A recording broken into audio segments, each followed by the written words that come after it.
नमस्कार दोस्तों, स्वागत है आपका हमारे चैनल पर। आज का हमारा विषय है कि किस तरह गुस्से पर काबू पाया जाए। तो इसे हम एक कहानी के माध्यम से समझेंगे। बहुत समय पहले की बात है।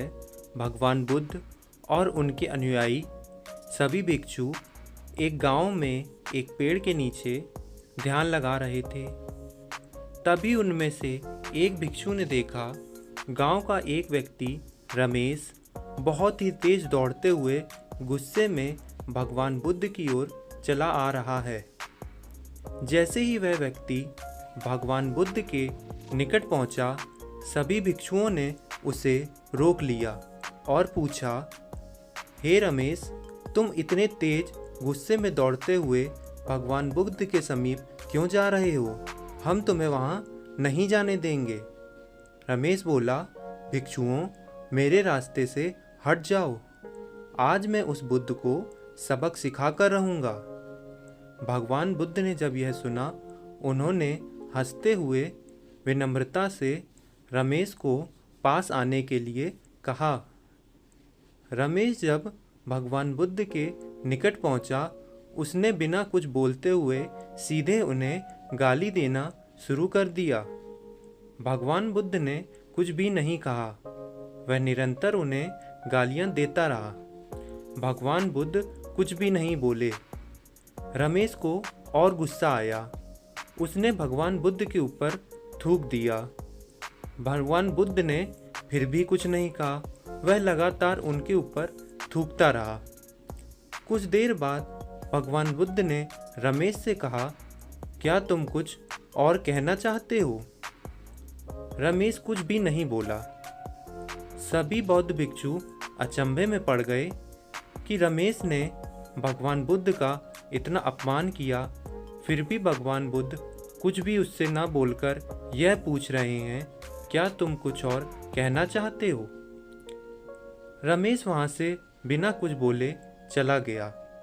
तब एक भिक्षु ने भगवान बुद्ध से पूछा, हे बुद्ध, उसने आपका इतना अपमान किया और आपने उससे कुछ भी नहीं कहा।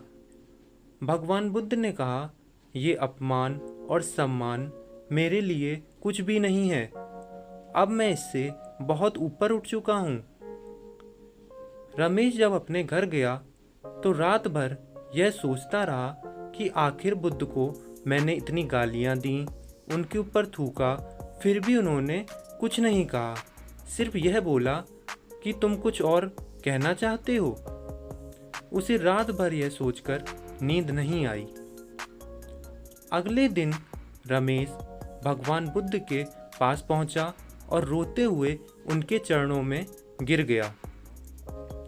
भगवान बुद्ध ने विनम्रता से उसे उठाते हुए बोला, रमेश, तुम कुछ और कहना चाहते हो? तभी एक बौद्ध भिक्षु तुरंत बोल पड़ा, हे बुद्ध, जब यह व्यक्ति कल आपके पास आया और इसने आपका अपमान किया, तब भी आपने यही कहा, रमेश, तुम कुछ और कहना चाहते हो। और जब आज ये आपका सम्मान कर रहा है, आपके चरणों में गिरा है, तब भी आप यही कह रहे हैं कि रमेश, तुम कुछ और कहना चाहते हो। इसका क्या मतलब है? हमें भी समझाइए। भगवान बुद्ध ने कहा, जब रमेश कल मेरे पास आया था, तब उसके पास अपनी बातों को व्यक्त करने के लिए शब्द नहीं थे, तो उसने अपनी बातों को क्रोध के रूप में मुझसे कहा। और जब आज रमेश को आत्मग्लानि हुई है, तो उसके पास शब्द नहीं है। आज वह अपनी बात को आंसुओं के माध्यम से बोल रहा है। रमेश यह सब सुनकर बहुत द्रवित हुआ और भगवान बुद्ध से बोला, हे बुद्ध, आप मुझे क्षमा करें। मुझे ज्ञात है कि मुझसे बहुत बड़ी गलती हुई है। बुद्ध ने कहा, मुझसे माफ़ी? मुझसे माफ़ी क्यों मांग रहे हो रमेश? मेरा क्या हुआ? मेरा साथ तो कुछ भी नहीं हुआ। रमेश ने कहा, नहीं भगवान, मैंने कल आपका अपमान किया था। भगवान बुद्ध ने कहा, नहीं, इसमें मेरा कुछ भी नहीं हुआ। सारी हानि तुम्हारे साथ हुई। क्रोध भी तुमने किया और उसके बाद रात भर तुम वो सोचते रहे, तो उसके बाद जो तुम्हें पछतावा हुआ और कष्ट हुआ वो सिर्फ तुम्हारे साथ हुआ, मेरे साथ कुछ नहीं हुआ। क्रोध भी तुमने किया और उसके बाद कष्ट भी तुम्हें ही हुआ।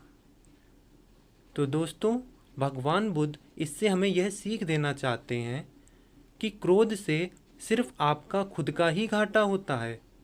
आप अपना क्रोध सामने वाले को प्रकट करते हैं, उसके ऊपर चिल्लाते हैं, लेकिन इससे उसका कुछ भी नहीं होता है।